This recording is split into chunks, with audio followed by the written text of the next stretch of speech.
Hi, I'm Wendell G. Welcome to the Worldtopia Baseball League. Today is Monday, September 12th, 2044. And outside in real life, I've got a blanket of cold white snow on the ground outside my home in Oklahoma City. And it is bitter cold outside, man. 21 degrees. Man, I'm not a cold weather dog. I'm a warm weather. I grew up in Georgia, man. I used to ride my bicycle in shirt sleeves around Christmas time. And I used to dream about the snow, the Hallmark picture cards and the TV shows about snow and Charlie Brown Christmas. And I used to admire the snow, and I think I've grown out of that. I enjoy it once in a while. I enjoy one or two good snows a year, and that's about it. I Just a quick warning. It's very cold today, as I said, and there is a good chance my furnace is going to kick on in the background. And I'm not going to blame the furnace techs on this because I replaced my own squirrel cage fan in it last year, and I think I replaced it with an overpowered fan, and it's really loud if it comes on.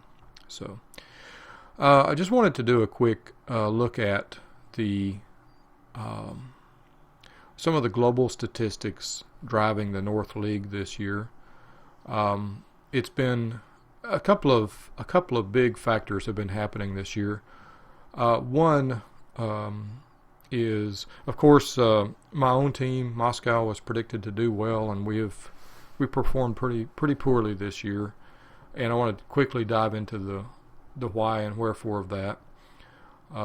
And also, another thing that's been driving the North League, Amsterdam has moved some talent off of their squad this year, and wanted to take a look at that as well. And so let's just start with Amsterdam, and we're just going to look at some very high-level stats here.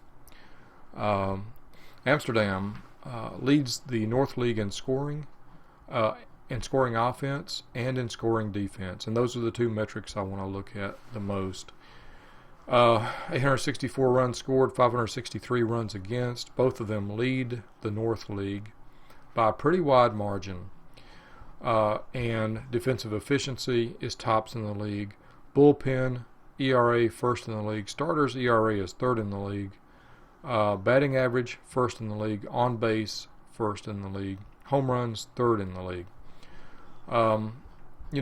It's very telling that Amsterdam leads in these categories, both offensively and defensively.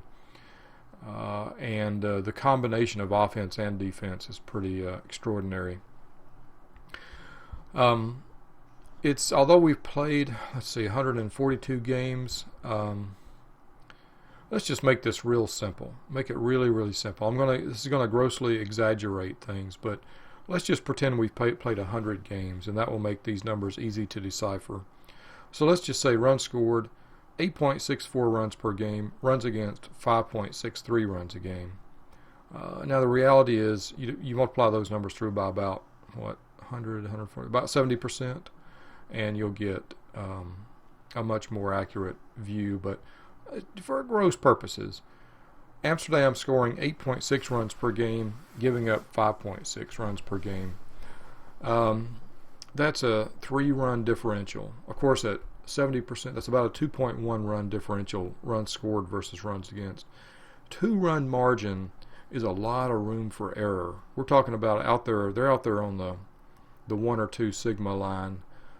So their offense gives them plenty of screw-up room on defense, and vice versa. Defense gives them plenty of screw-up room on offense. And so Amsterdam's offense and defense are really working together really, really well. They do not have an all-star rotation, third ERA in the league, but Okada is one of the premier pitchers in the league. Rat Ramirez has emerged this season after some ups and downs last year. He's emerged as a great pitcher. They just signed Corbishley in a trade, just got him in a trade, and although he is not Raul Torres, he's going to be a strong member of this rotation. He'll end up number 2 or number 3 before too long, probably by the end of next season. Schmidt and Farias are good. They're not world beaters, and they just basically help to grind out innings.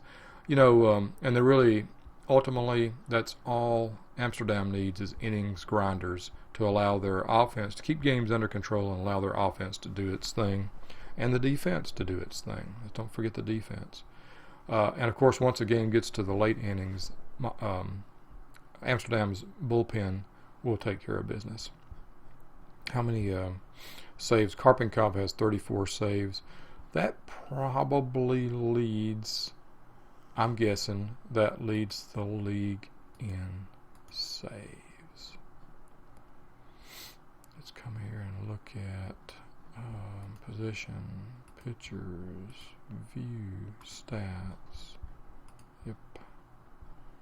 Should have prepared this already. Saves. And at the top. Okay, so no, Karpenkov isn't a top. He's not in the top 3, in fact. Let's go here and modify just a second. Pitching stats. Whoops. General. Team short. Oh, God, this user interface, man. OTP, just hire a person to work on the user interface. And okay. So Buffalo, Peter Nicholson leads the South League. So these top 3 save guys are in the South League. So yeah, Abudi, Kim, and Nicholson. So Karpenkov leads the North League in saves. Interestingly, Duchesne leads of Key West is up there in the top 5. That's interesting. That's Leduc of Kabul. Man, that's fascinating. Just shows you we've gone through some churn in the North League in the bullpen. I don't have anybody in the top 10, man. Man, I've had closer churn all season. Anyway, I think I've about gotten that figured out. Anywho, let's go back to Amsterdam, Bush, and Bush. So Amsterdam, if you look at this in terms of 100 games, 8.6 minus 5.6 runs per game. So a nice margin. A nice margin of scoring. Man, I'm still trying to get the old internal spark plug going right now. I'm sipping on some 8 o'clock coffee brew out of my Keurig coffee maker. Oh man, love my Keurig, man. I've pretty much become a caffeine-aholic this past year. Helsingborg, number 2, and giving Amsterdam all the hell it can manage. The Borg is 3rd in runs scored in the North League with 7.85 runs per game in our kind of fictionalized metric here, and 6.01 runs against. So about a 1.8 run per game margin. 1.8 times 0.7 is going to be how much? I don't know, man. 1.8 times 0.7, that's 5, 6, that's about 1.2, 1.3 runs per game on average. So that's a little bit of a margin for error, and 1.5 runs per game on average will buy you a lot of wins. And Helsingborg excels, is the league leader in nothing basically, but they do everything well. Runs against, 601 runs against, they're 3rd in the league in that. Starters ERA, 2nd in the league, and bullpen ERA, 3rd in the league. I would say, despite Helga's propensity for the home run ball, the long ball, and the fact that their stadium is kind of built for hitting, you can see average is about 2% overall better, and about 8% better for left-handed batters. 8% better in terms of home run for left-handed power hitters, and 1% better for right-handed power hitters. Although Helga is built for long ball, their rotation has done extremely well, and no freaking wonder, right? with Naka and Nas leading the way, they can afford to trade Herc, and these guys are really good. So Helga's rotation has been the power of their season. Whereas in Amsterdam's case, the rotation although it's been good, it's kind of taken a back seat. Amsterdam turns the team over to their position players, offense and defense, and the bullpen. So, I think I could make a pretty strong case that Amsterdam could have a bunch of innings grinders in the rotation, maybe one ace. Maybe, I don't think Amsterdam needs more than two aces with the team they've got set up with offense and defense, because they can just pitch the ball and then let the guys who play the positions take care of business. And that's really what Amsterdam, all they need. Helsingborg, on the contrary, I think, despite their historical propensity for hitting, I think they have been living basically on pitching this season. And you can see that Naka and Nas, Abdul Alim and Na have all been 10-plus game winners, and I think Herc was a 10-plus game winner too. They have done really well in the rotation this year at Helga, and I'm a big admirer of that. Moved to third place in Las Vegas. This Las Vegas team single-handedly calls into doubt my belief in anything resembling a team chemistry coding built out of the park.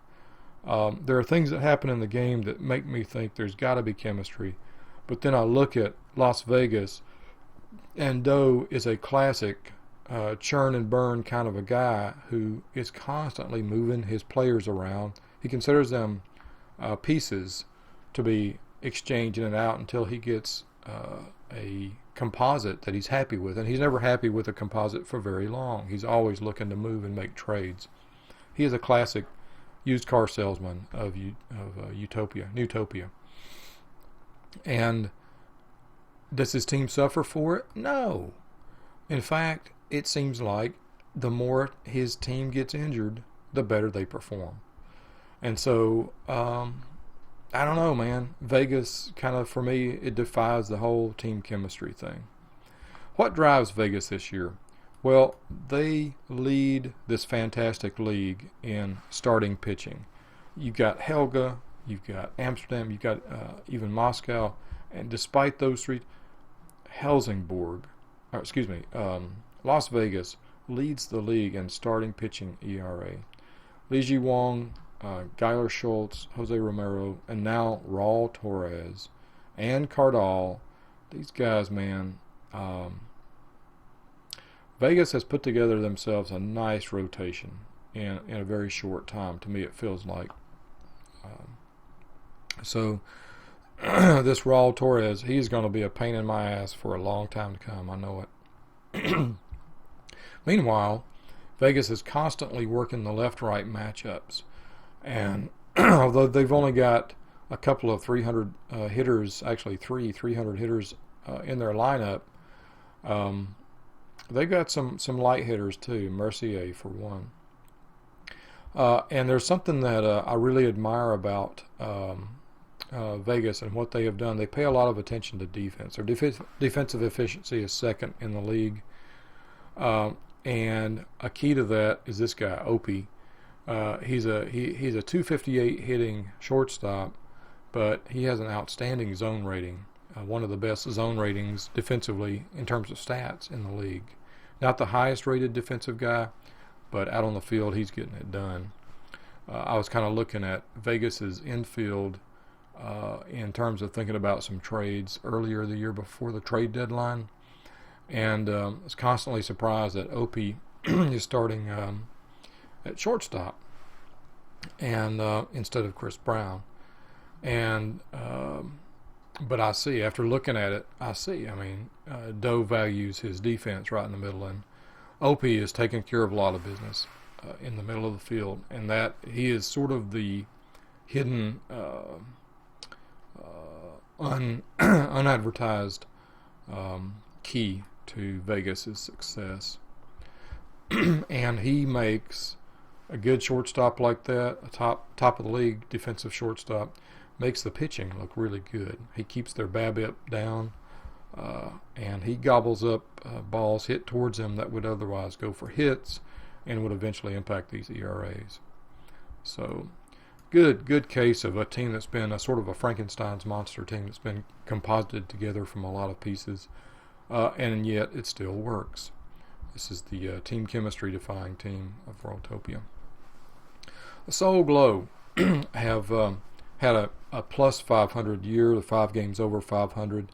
I'm sure this is a disappointing year by their standards, and they've had a few tic-tac injuries, more than tic-tac, a few serious injuries to deal with this year. But Seoul, Seoul has got some really outstanding players, but it's led by Marisuke Menes Noda, their shortstop. They're all-world elite shortstop. The lineup around them, Carrier's had an off year. Turker Dinktash was a great signing in the offseason. He has been so dadgum good for them, both offensively and defensively, and I'm just gnashing my teeth that I didn't bid up Dinktash a little bit more. I cheaped out and didn't think Dinktash was going to be that good. Thought Devin Mersoy would be fine. Thought the other guys I got would be fine, but no. Dinktash has been the real deal for Seoul. Seoul's got a good rotation, albeit Clinch is getting on up in age. Cedronelli was an unheralded international free agent who just appeared in free agency this year and signed to a very cheap contract, kind of an innings grinder kind of a guy. Goodwin has led the way in the rotation with a 3.02 ERA. Rex Rowe been fantastic. Miranda, these guys can basically they can get it done, in the rotation. Stat-wise, the only thing Seoul has been top of the division at is defensive efficiency. And I think you got to put that right there to Noda and Mejia, the center fielder. Those guys, I think the heart of the Seoul defense is probably what has kept this game. That and timely hitting has kept this game, kept this team in the hunt for the wild card. Vegas has surged past them in recent weeks, and again, Vegas, man, the unknown quantity. So, Seoul's having a decent year. They're not doing terrible. Just kind of curious now that let's take a look at Soul Train history. Let's see here. They're easily on track to equal or better last year's record of 85 wins. Looks like historically 89 wins is the high water mark for this club, and I think they made the playoffs. Wow, 5 times in the past. In the first 7 years of the WBL, they were 5 times in the playoffs and once Worldtopia champion 2039. I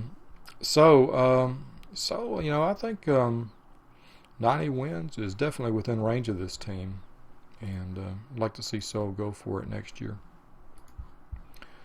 They're pretty much average on the road, pretty good at home, a little bit above average at home.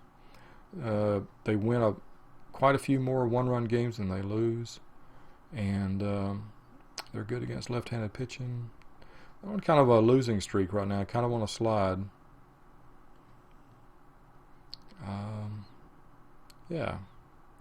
13-16 August, 3-7 to September.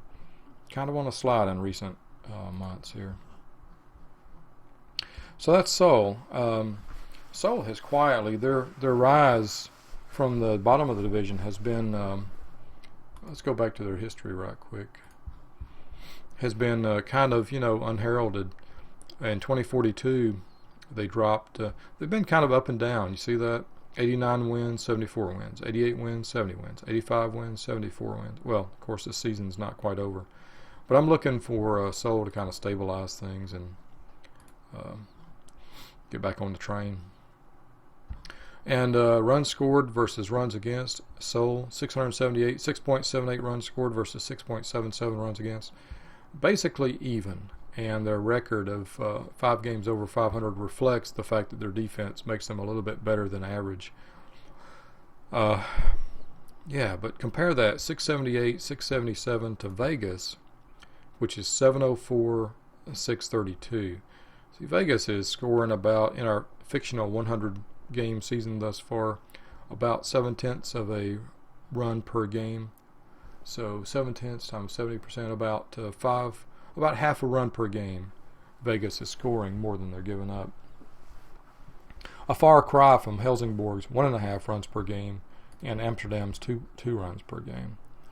You can see the analogy of the sigma. You think of the bell curve and how if you're scoring an extra 2 runs a game, you just build yourself a whole lot of fallback space here.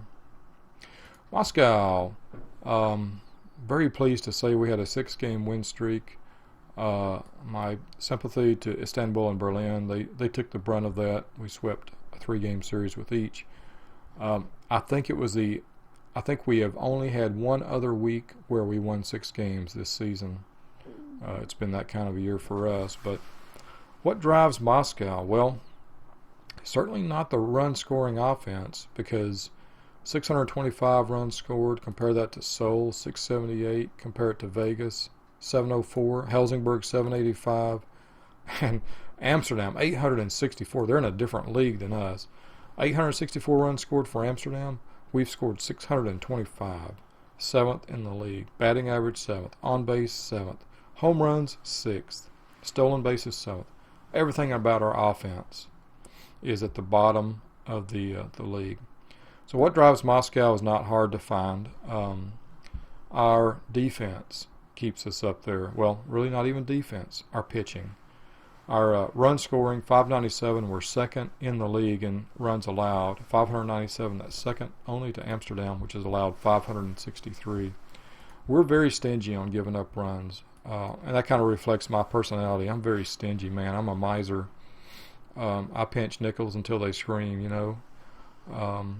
Not to the point that I go shop at Aldi, man. I'm too much a man of convenience. It takes too much gas money to drive all the way to Aldi. So I buy closer, crappier food at Buy for Less. Runs against, second. Starters ERA has been very disappointing this year. We're 4th in starters ERA. Hellman, I've talked about that, has had a career worst year. I fricked around with Mason. I finally moved him back into the rotation because I thought I would get better value out of him out of the rotation. But I had him at closer, and he was fine as a closer. But I kind of felt he was wasted at closer. I'd rather get more innings out of him as a starting pitcher. Marrero has quietly had a fine season. His win-loss record doesn't really reflect it. Sasaki has had a down year for him, but he still goes out and throws mostly quality starts for us. And Bing Liu has been our big saving grace in the rotation this year, both in numbers and in performance. It seems like every time I turn around, Bing has thrown 8 innings and 4 hits. So, and he loses about half of those because of our atrocious offense. Bullpen has been second in the league and only behind Amsterdam's bullpen. Our 3.48 ERA is about a half a run per game behind behind Amsterdam's, but still pretty darn good. Defensive efficiency, 4th in the league. Not something I'm really proud of. I've been very unimpressed with my heart of my defensive infield and outfield for that matter, but primarily the infield, as Duarte and Lieutenant Dan and new guy Devram Ursoy just have not gotten it done for us, and Wiener Deemer kind of fell off the cliff for us, and those guys just have not gotten it done defensively. So anyway, defense overall and mostly pitching has been the driver to Moscow's scant success this season. Okay, so you've seen Moscow. Now get ready, hold on to your seats and take a look at this. We've scored 625 runs. We've given up 597. Look at Istanbul. They have scored 787 runs. They've given up 808. So Istanbul has the offense to power them into contention against Amsterdam and against Helsingborg. In fact, they are right there with Helsingborg at second in the league in offense. They are first in the league in home runs, 244 home runs. Amsterdam, Helsingborg, second and third place on home runs. 244. We have hit 163 home runs by comparison. Seoul has hit 159. Vegas 186. Istanbul has got the sluggers in their lineup.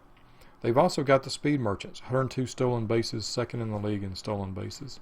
And is Helga first? Helga is not first. And Helga is third in stolen. Who is Dublin? Leads, and that's right. Dublin leads in stolen bases. We'll get to the Distillers here in a minute. The power to Istanbul's light bulb, Carl Aguirre hitting .338, leading the league, although he's been out and he should be back pretty soon. Bernal has had a pretty good year at the plate. Zhao is an outstanding center fielder, has hit well for Istanbul, and I think Yankee was opining the other day that he would give up much for a really good shortstop, a defensive shortstop who can hit. And Bernal can hit, but he doesn't really bring the defense that Istanbul is looking for. Haswell has had a great year. Leads the team in home runs. Juarez 92 RBI, playing left field. Pitching was a problem for Istanbul early in the season, but they have fixed that problem in a hurry, and they got the rotation pretty much set. Gutierrez, Sugar Bear, and Hercules, those top three guys, and then Infante and Kim. Can't remember what kind of contracts these guys on. Junk Stick and Gerardo. I think one of them or both of them are rentals and will be done after this season. You only need the bottom of the rotation. I think you can say you only need innings eaters down there. Hector Duarte will be back. Rauch will be back. I don't see Istanbul panicking and getting any more pitching. They've got plenty of pitching. And I like their bullpen too. Although it was sixth in bullpen ERA, it's kind of come around a bit. I really like Joel Millen quite a bit. Zhang, always liked Zhang. Jabiri's done the job. He's got 12 saves so far this season. Correa, let's see, Artak, new to the team. You put your best pitchers out there in the rotation, and then you have a couple of good, decent guys in the bullpen, and it's probably all you need for a team that scores like this team does. And how to fix this runs against and defensive efficiency, how to improve your pitching all in one fell swoop. I think Istanbul's on the right track. Just find a good fielding shortstop and a good fielding center fielder. I don't know what is Zhao's center field. Oh, he's outstanding in center. Good night. What do you want for this guy? You send me Ting Jong, I'll send you a center fielder, man. I'll send you a pitcher. Plus zone rating in center field. That's really all you need. Plus zone rating. Yeah. So I think Istanbul is a good fielding shortstop away from, they get a guy who hits 220 at shortstop, put him at the bottom of the lineup. I think that's all you need. Somebody kind of like Vegas's guy, Opie. If Istanbul can get an Opie, man, that's all you need. Look at Opie here. Plus 12.9 zone rating at shortstop. This guy is gobbling up plays that other shortstop can't even get to, man. And what's he making? He's making a minimum, and let's see.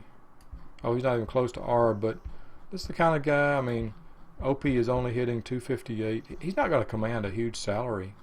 You see his OPS plus is 73, and yet his WAR is 1.6. He's not going to command a huge salary. But that's the kind of player Istanbul needs at shortstop, sort of the coach of the infield. And, man, they're going to be tough to beat next year if they get a guy like that. So that's Istanbul, and yeah, that's how I think it's put my GM cap on. That's how I'd fix this team. I wouldn't make any big moves. Just find a decent, a great fielding shortstop who can hit decently. Dublin, Finley Tapley. Man, I saw Finley was the Comet was extended on a very cheap contract. I've got a phone call coming in. That's my phone call. And what was that about? Finley is leading the team in batting. But Dublin has had a really outstanding surge this year. I think a quite unexpected surge.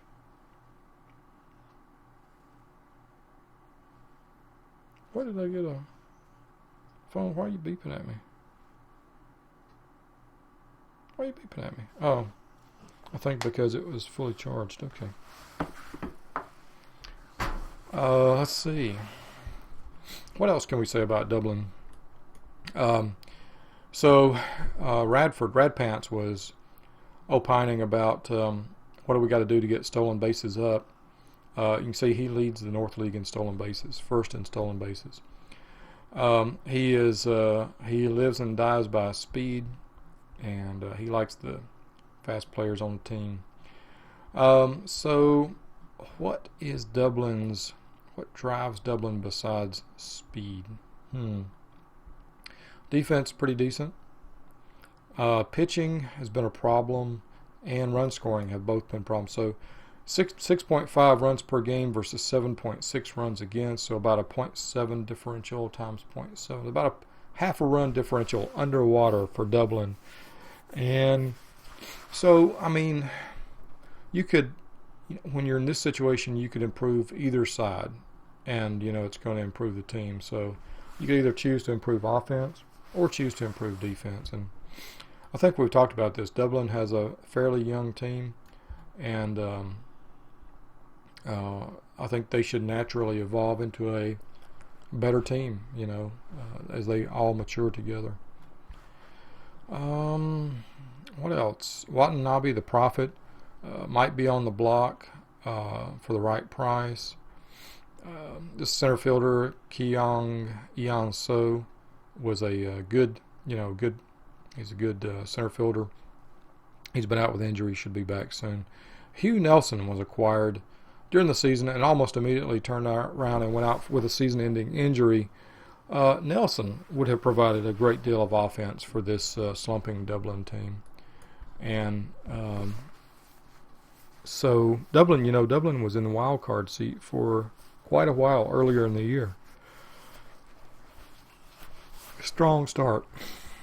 Ooh, this coffee not kicking in. I think I'm on even though I'm not finished my coffee, I'm on my caffeine crash. Dublin. So I don't really know that much about Dublin. I probably should find out more. Vo Lim, 103 RBIs and 39 home runs. 29 years old. He's got the middle finger, what I call the middle finger power distribution.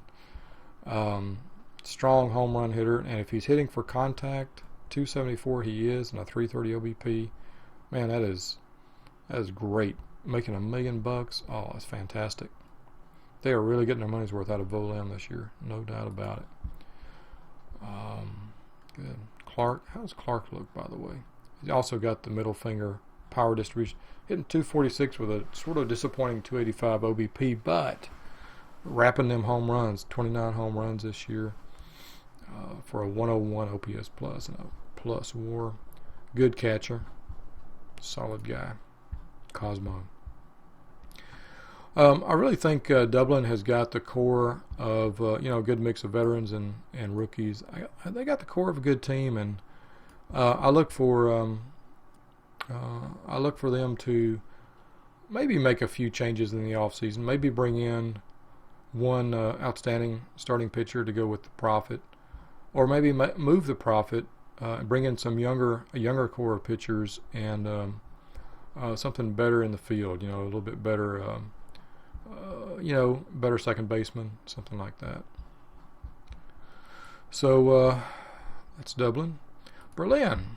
where to focus with Berlin? Well, Berlin is last in the league in every category except stolen bases. They do like to run.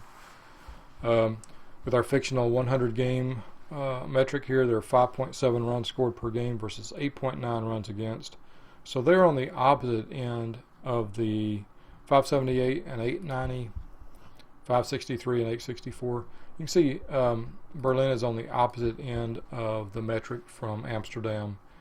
They basically start off all their games about 2 runs underwater, so they have to make sure they score more than so they're down here on the bottom of the sigma. They're about two deviations below where you want to be in terms of evening out the runs scored versus runs given up. Randy Hapgood has he struggled this year. He doesn't really have the defense he needs to keep his ERA down. I'm a big fan of Hapgood, and I know he'll get it back together.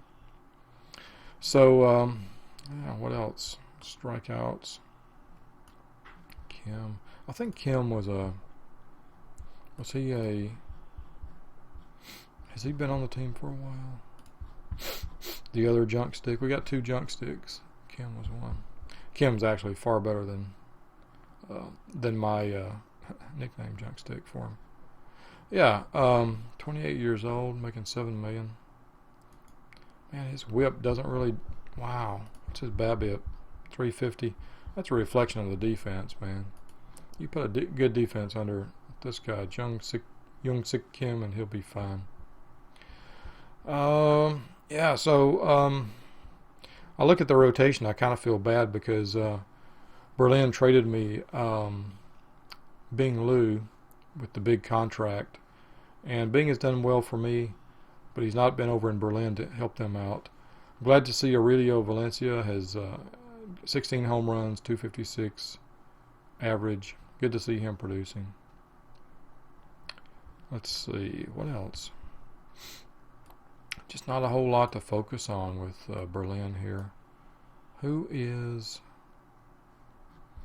go over to players. Let's go to all players and just go to default, and boom, Hapgood's going to be at the top. Buttress Baraka, I don't even know who that is, and a couple of bullpen guys along with Hapgood. I don't even know these guys, man. Jones, Martinez, Jorge Martinez, center fielder. I don't know what they got in the farm. Oh, they got lots of talent in the farm. So Berlin is in a situation where they're a few years away, I'm guessing, from competing. But they've got all the talent in the world down in the farm. Got another center fielder, man. This guy might be worth some Skrilla. This guy would definitely be worth some Skrilla if you decide to move him. Ooh.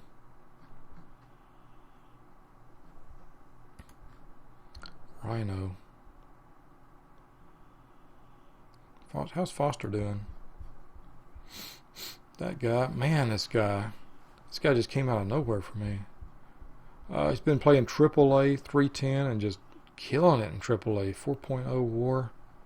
Wow, he went straight from single A to AAA. I thought that was too big of a step for him this year, but good night. He's almost ready. He's pretty much ready for the big leagues. Oh wow, lefty. Kills right-handed hitters. Look at this, man. Right-handed pitchers, I mean.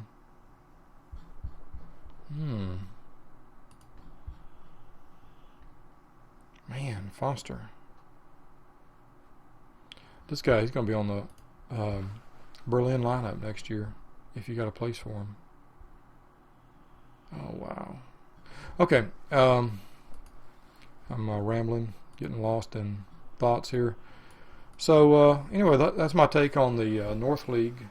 And if I got a little bit of time later today, maybe I'll bring you my take on the South League. So, anyway, thanks for watching. I appreciate it. I'll see you next time.